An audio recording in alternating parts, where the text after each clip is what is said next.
So many places to go and so many ways to get there. Sometimes there are too many choices. How do we count all those things and then organize them so that we can make sense of it all? By looking to the mathematical world of combinatorics. Meet Charlie, the regional claims adjuster for an insurance company. On the road as usual, visiting clients, solving problems, and trying to get to 5 different job sites as quickly and efficiently as possible so he can get home to his daughter Sarah's birthday party. His problem: finding the best way to organize his trip, taking into consideration the distance between each client, possible time spent with each client, and the most efficient route. Sometimes the number of possibilities seems overwhelming, even when we're faced with only a few choices. But we have to make decisions anyway. Did he make the right choice? Let's count the ways. Counting things seems so simple. Children do it intuitively, connecting a thing with fingers to say how many. It's the way we organize the stuff of our lives, from bugs to errands. And finding efficient and interesting ways to organize things and information is what the field of mathematics known as combinatorics is all about. As I was going to St. Ives, I met a man with 7 wives. Each wife had 7 sacks. Hey, hold on, kids. Going somewhere, are you? Yeah. All right, well, make sure you return, okay? Okay. As I was going to St. Ives, I met a man with 7 wives. Each wife had 7 sacks.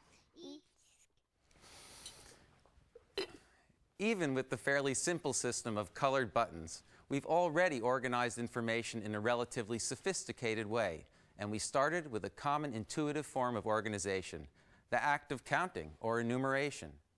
Enumerating or listing the children and then encoding that enumeration with these buttons. But there are lots of ways in which we could have assigned children to buttons, and they encode a variety of levels of information, each corresponding to counting different things about the children. Abstractly, in using the buttons, I've turned the children into a mathematical object, a set. And the fact that it can be a little easier to count buttons in a jar or count properties of a set of objects than it is to count kids running around the neighborhood is just the smallest of hints at the power of combinatorics. Counting things, that's what combinatorics is all about.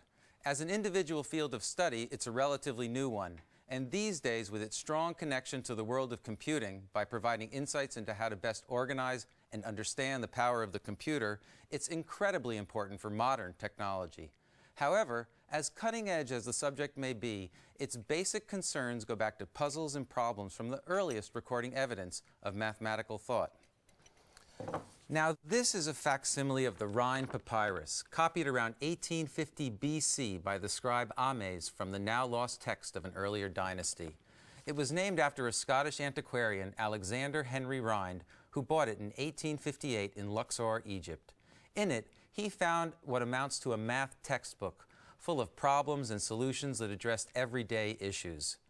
Things like how to divide 10 loaves of bread equally among 7 men, and much of the algebra needed to build the pyramids. It also contains possibly the earliest written combinatorics problem, and it goes like this. 7 houses contain 7 cats. Each cat kills 7 mice. Each mouse had eaten 7 ears of grain. Each ear of grain would have produced 7 hectares of wheat. What is the total of all these? A fairly simple math problem, and a very pragmatic combinatorial argument for getting more cats. In fact, it's not that far removed from the St. Ives riddle our children at the gate were talking about. Both of these problems have elegant solutions by the recognition of the simple pattern of the powers of 7 that we see. Now, several centuries later, we find slightly more sophisticated kinds of problems and solutions in 6th century BC India. The medical treatise Sushruta Samhita gives us this problem. How many combinations can be made out of 6 different tastes? Bitter, sour, salty, sweet, astringent, and hot. By taking them 1 at a time, 2 at a time, 3 at a time, and so on, we learn that there are in fact 63 combinations. This was important in Ayurvedic medicine because it gave ancient physicians a way to work out which medical substance would best match a patient's ailments. Now, there are 2 things that are going on here.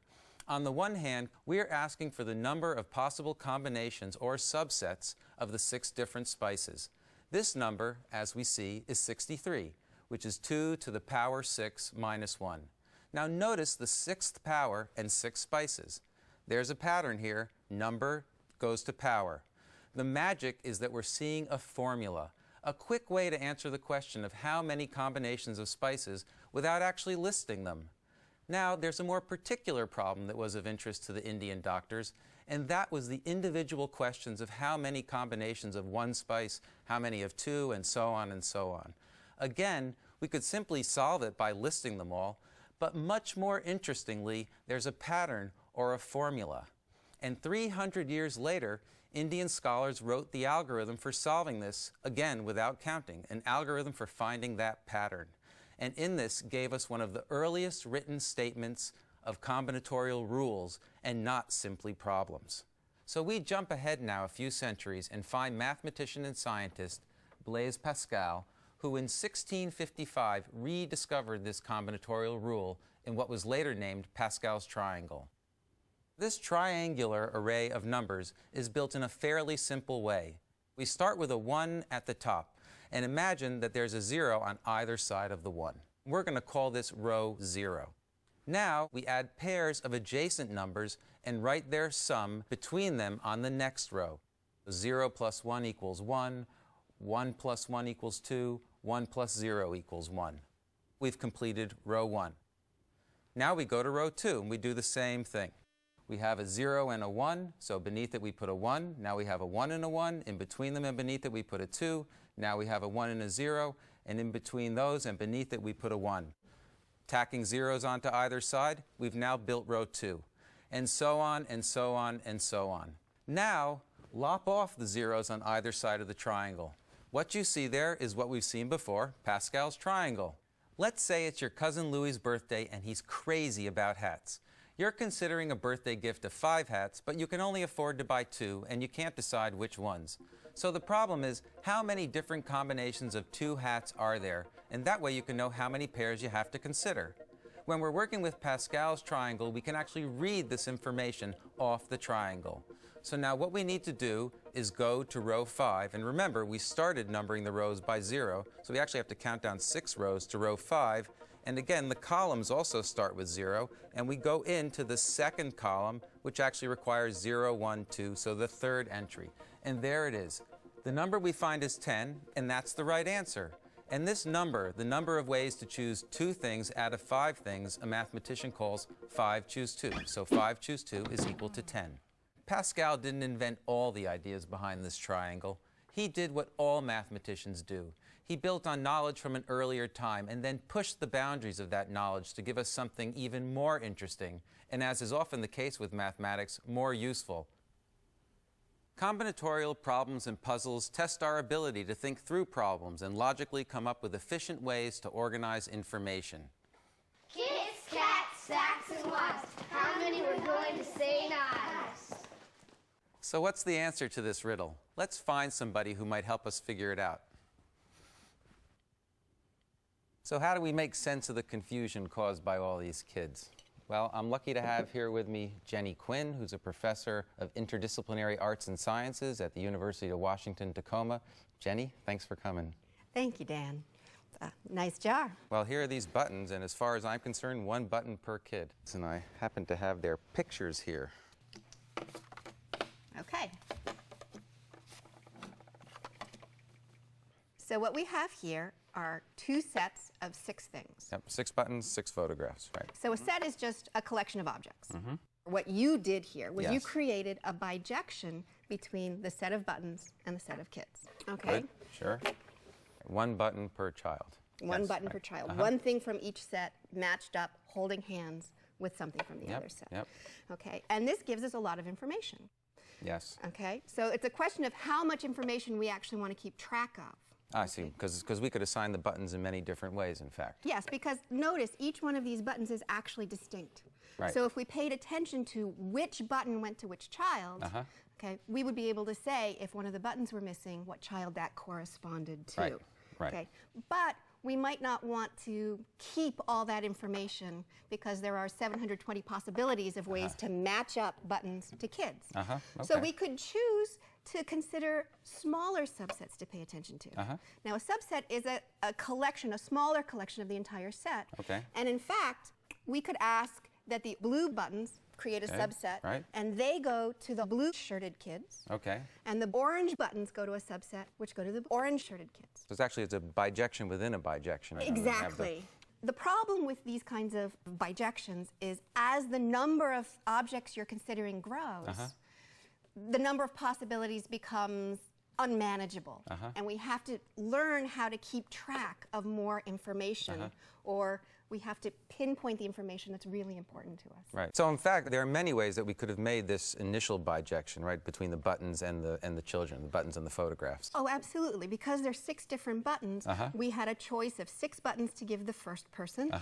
Then there would be 5 buttons left to give the second person, 4 buttons for the third, 3, 2, 1. Right. So the total number of ways of creating this bijection would be the product of all of those. 6 times 5 times 4 times 3 times 2 times 1, which is 6 factorial, or 720. Right. And so if there had been more children, I would have needed more buttons, and this way in which you're counting seems to grow very, very quickly, right? Yes, this is what we call a combinatorial explosion. Combinatorial explosion, all right. And it's, in fact, too much information for us to keep track of. Right. So what we'd like to do instead is decide what information is most important to us. So combinatorics is going to help us organize our thoughts. So now these bijections that we've been constructing between the buttons and the kids is in fact just the tip of the iceberg for combinatorics, which is there are much richer bijections that encode much more subtle correspondences. Isn't that true? Oh, absolutely.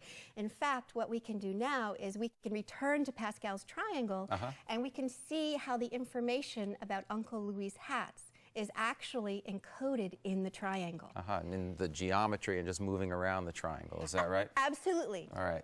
If you recall, we were choosing 2 hats for Uncle Louis out of 5. That's right. Yep. And it corresponds to that position, 5 choose 2, right there. Okay. Yep. So imagine yourself starting at the top. Yes. At the 0th position. Yes. Now, each time you take a step, you're either going to go to the left or to the right. Okay. And when you take a step to the left, that means the hat in that row is not selected. And each time you take a step to the right, it means that's one of the hats you're going to give Uncle Louis. Okay. So, starting from the top and going to the 5-2 position, it's going to take 2 steps to the right and 3 steps to the left to end up down in the 5-2 position. Right, equal to 5 choose 2, as we discussed in the beginning. So this actually tells us a little bit more about the triangle itself and the construction of the triangle. Because if you think about it, suppose you wanted to pick any position in the triangle and understand where it came from. Okay. Let's call it n choose k. N choose k for generally the nth row and the kth entry in. Is that right? So the way to think about it is we're trying to create subsets of size k from n elements total. Right. And the way we can think about it, coming into this triangle through these paths, is we either entered this cell from a path going from the right, or a path coming from the left. Right.